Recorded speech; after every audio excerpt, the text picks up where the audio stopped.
he's like an encyclopedia. It's a disease. It's in your vein. It's scary, you know.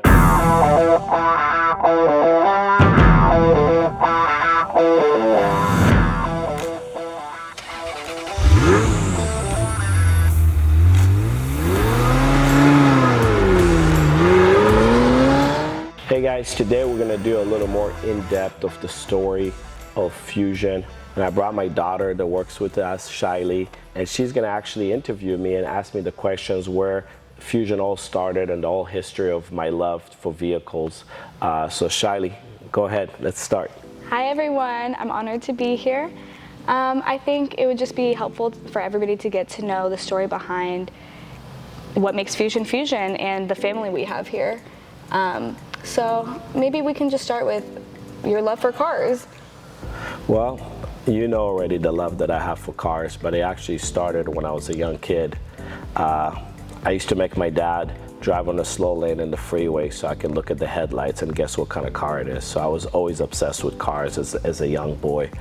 And you know, when I got older and I was able to finally, in the end of high school, afford my first car, I bought actually the '69 Camaro that, you know, we're restoring again for the third time. But that was the first car that I ever built, and we'll show you guys some pictures of when I was young, building my first motor, painting it in my parents' garage and making a mess, and taking it to the drag strip. Back then, we lived up in Palmdale, and LACR was around. It was a great drag strip that, unfortunately, it's gone now. But we used to go there every Friday night and drag race. So it was always a big passion of mine. And how many colors did this Camaro go through? I think this is the third color on it, and about the fourth engine and the setup on it. So yeah, I actually helped him work on this one a little bit, and he was very happy with that because this one's been around since before I was born. So that's true. That's true. So yeah, we have a lot of love for this car. It's probably for all the cars that I've been gone through my whole life. This is the one I'm going to keep, and it's the only one that is really not for sale. Yeah. So when you were younger, did you have any jobs working with cars? Did you ever work in?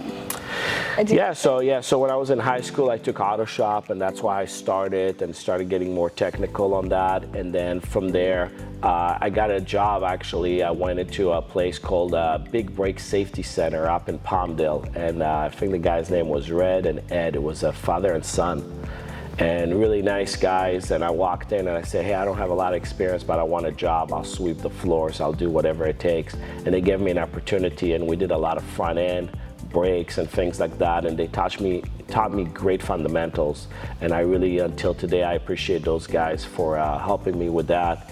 And then from there, you know, when I got the '69 Camaro, I had a good buddy of mine, Joda, Uncle Joda to Shailee at this point, and he had a '69 Camaro. We painted his Le Mans blue with white stripe. He had an SS RS.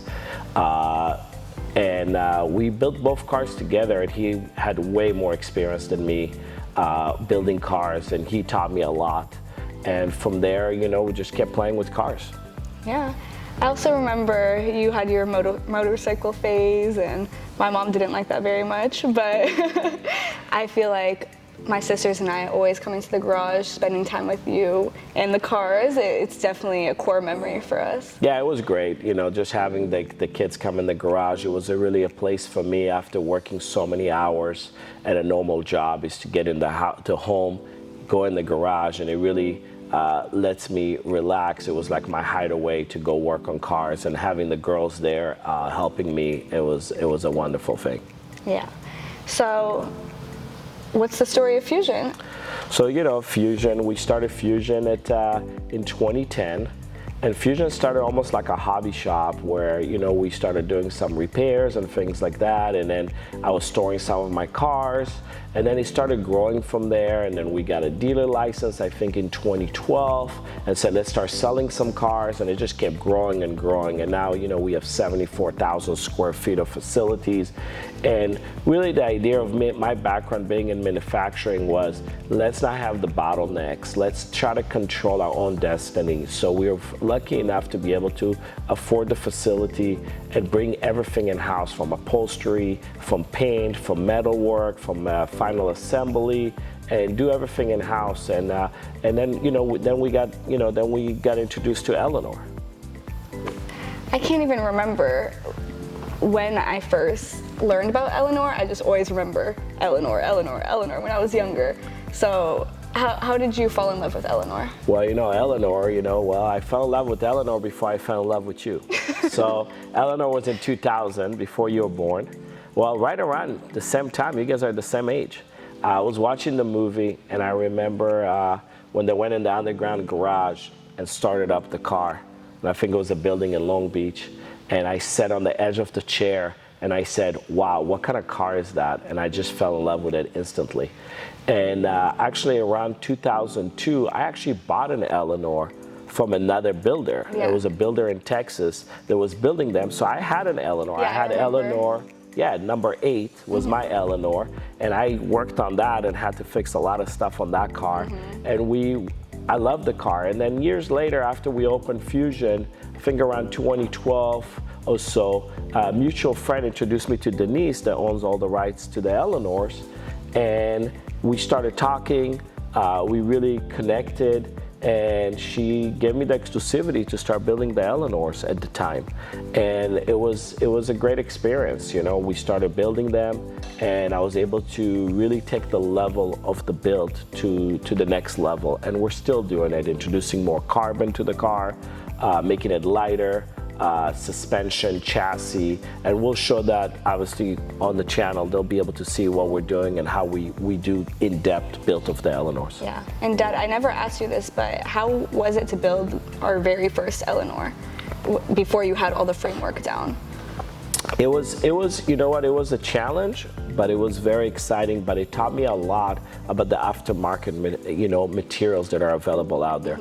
We actually bought in the market at the time, we weren't making our own body kits for the Eleanor. I had to buy 3 body kits from different manufacturers just to get the one that looks right and fit it. And it was a lot of work, and I think that's, at that point, we didn't have a paint shop, we only had metal, we didn't have any composites.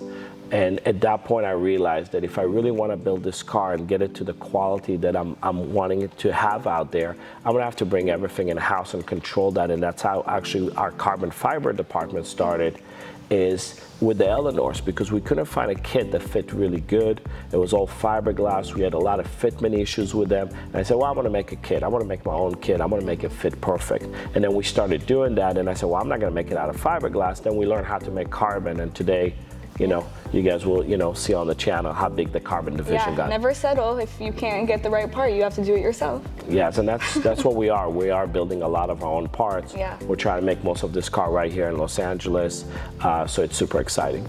Yeah, it's amazing. Walking through the facility, you guys will see all the different departments. Everybody's like family here, and we all work together to create these amazing products. Absolutely. You guys will see on the channel from direct family, like my kids, to my cousins, to my brother. Everybody is here, but besides just our immediate family, we really built a nice crew here where we feel like everybody's family, and that's really what I wanted. I wanted to have a place that it's comfortable to walk in, everybody knows each other, everybody's smiling, hugging, so that's the kind of environment we were able to build. Yeah, even our customers feel like family, so. It's true, yeah, we have a lot of great customers. The repeat customers have been just incredible, and I think that's what really helped us grow this business. I know Fusion has a new project coming up. I don't want to say too much, but is there anything you can reveal or tease a little to? Yeah, so something, obviously always has been my dream. Eleanor has been so much fun to build. The fenders, to restore them and take them to the next level has been a lot of fun, but always a dream of mine was to build my own car. And now, I've been developing for over 3 years our own vehicle, where it's going to be a monocoque, full carbon car. We're not showing it yet. It's going to have a new name to it. It's going to be a Fusion car, but we have a name for it already. We have all the drawings. We actually built a prototype. We've driven it. You rode in the car. We put about 3,000 test miles on it. It works. Now we're just excited to announce it, but we're not ready yet. But definitely that's going to be a multiple episode of building that vehicle. I'm so excited to see it. Yeah, but, me too. It's been a lot of work. Yeah. So. Yeah, so we've gone through the factory, we've gone through our builds. So tell me a little bit more about the dealership, because I remember growing up, that's the side we would be on, and we would throw events to actually attract customers because nobody knew about us. We were so small, we didn't have anybody. Yeah, so I mean, the dealership, like you said, it grew from having 4 cars in inventory to having over 100 cars in inventory. And I think on the dealership, we try to get investment-grade vehicles and also some luxury cars, but we really want to get unique stuff. If you look at our inventory, people always tell us it's so unique. It's like you'll have this 1932 Model A all the way to a brand new, Phantom, you know what I mean? Or a brand new Ferrari, the newest, or a LaFerrari, or a Bugatti, or Koenigsegg. And we've had all of them. So the idea behind the dealership is to have the uniqueness and have the most unique inventory out there in the world. And I think we're out there when it comes to that. Definitely. Yeah. I can't wait to take everybody through the dealership too. And I mean, our social media really shows we're all over the board right now, so. Yes. And yeah, it'll be fun. That's part of the channel is going to make it so interesting. The unique cars that comes in besides the builds and the mixture of it. I really hope that people really love it and follow it and always be like, what else do they have? Like, look at this weird thing. Look what they're doing now. Like, and really being involved in this channel. So that's what I'm hoping for. What is your favorite car that we've had in the dealership? Wow, that's such a tough question, Shailee. I think, obviously, we had a one-owner 300-mile Enzo. We had Koenigsegg's. We had, a Pagani that is like a piece of art. We just had such wonderful. We had some great, historic race cars. We had, our builds that are incredible. There's just so many. It's really so hard to choose one. What do you think is the rarest car we have right now? Right now? Well, I think our John Greenwood race car, our Corvette that we have that raced, in Le Mans, Daytona, and Sebring is probably the rarest that we have right now. But yeah, I mean, the SV Lamborghini we just sold, the Diablo SV was pretty rare. But there's a lot of exciting cars, that we have. It's always moving. It's a moving target. Yeah. No one in my life that I know that can look at a car and immediately name it, know the history of it, know how rare it is, know what it's worth immediately. He's like an encyclopedia. It's a disease. It's in your vein. It's scary. When it reminds me that I had a friend who used to ride motorcycles when I was younger, and I said, teach me how to ride. He was older than me. I said, teach me how to ride. I want to ride. And he's like, I don't know. He goes, you got to realize once you get on a bike, it's in your veins, it's in your blood, you're addicted. I said, I don't care, right? So, and it's true, that's how cars are. Once you fall in love, once you feel it, you hear it, you just, or you love them or you don't. But if you do love them, it's like a disease. I know, I feel it starting to rub off on me too. That's great. So now you know a lot more about cars than you ever did. Yeah. Guys, please, your support means everything. Subscribe to our channel, press the notification button so you can see our videos that are being released every week, and like and comment. Let us know what you want to see. We have so much to show you. Thank you. Thanks, guys.